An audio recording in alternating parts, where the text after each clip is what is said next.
at Bonnaroo 2011 at the Wheat Thins Crunch Den. Crunching away. It's awesome. I love it.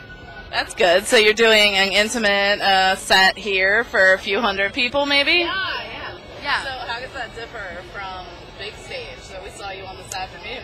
It's good for us to step out of a big thing and take it down a notch. I think people will appreciate it just to see us in a more intimate environment, and especially at Bonnaroo, it's so rare to be able to see a band in an intimate environment. Everything is so big here, so it'll be fun for us. That's awesome. And you were also part of the Bonnaroo Buzz Tour, so you're definitely Bonnaroo's it girl this year, I think. I don't know how that happened, but I'm very happy to. I'll be it for someone, I guess. So what are your plans for after Bonnaroo? We actually are flying out tonight. I'm so sad that we have to leave, but we have another festival in San Francisco, north of San Francisco, called the Harmony Festival. We're playing there with Thievery Corporation and the Flaming Lips. So getting into a whole new festival scene right after this. Okay.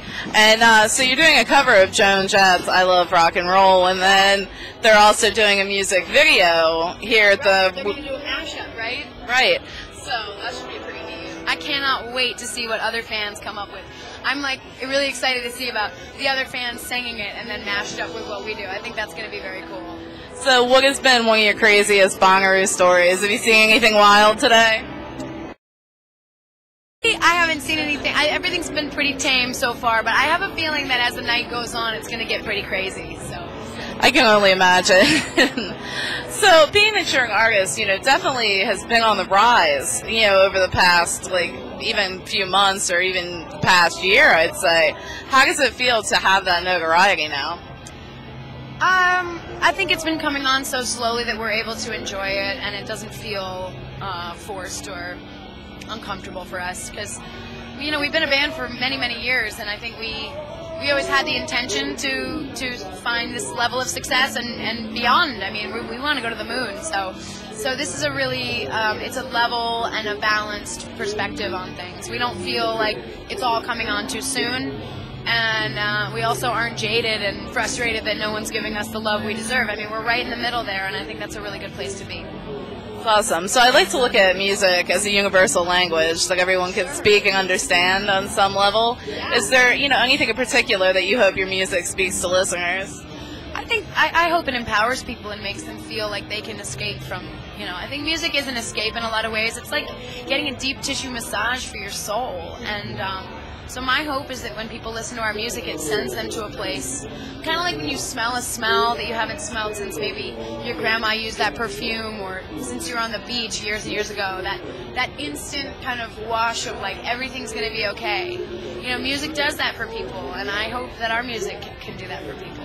So have you had any experiences yet with fans where they've come up and said your music's affected them in a certain way? How's that? The ones that really get me are like the ones where people say, you saved my life. I was on my way out, or I didn't believe in anything anymore, and you brought it back. I mean, it's almost too much to bear when people say that, but you have to. It's my responsibility. I chose this path, and you never know what is going to touch people and how it's going to touch them. But I can only hope that when someone tells you that you saved their life, that's pretty heavy. It's pretty heavy.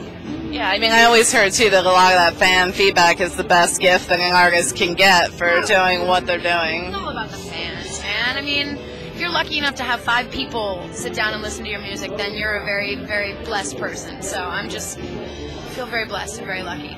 So what has been one of your craziest fan experiences, I guess? We've had some creepers. We had a guy hang out outside the bus for like 2.5 hours last night, screaming that he wanted to hear a song that we had already played. Like, he didn't realize that we had already played it, so at the end of the show, he came to the bus and was like, "Why didn't you play Stop the Bus?" We're like, "But we did play Stop the Bus." He was just determined to, prove us wrong. But no, I've gotten some really strange fan experiences. The most recent one was Ron Jeremy standing on the side of the stage during our main stage show. That was a pretty interesting fan experience.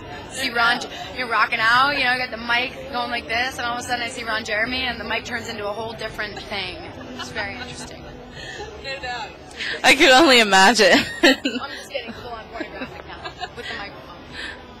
Okay, Wheat Thins.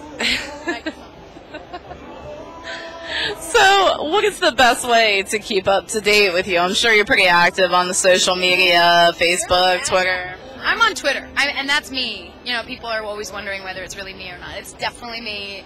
I'm always taking pictures and just letting people know that we're still in the mix, that we're having a ball, just keeping things really, you know, on the up and up. We love our life, and we're happy, and the Nocturnals and me, we're a bunch of screwballs. So you can always see us doing something ridiculous on Twitter, Facebook as well, and also our website, because we've got a music festival coming up that we're throwing, our first ever music festival called Grand Point North. It's happening in our home state of Vermont.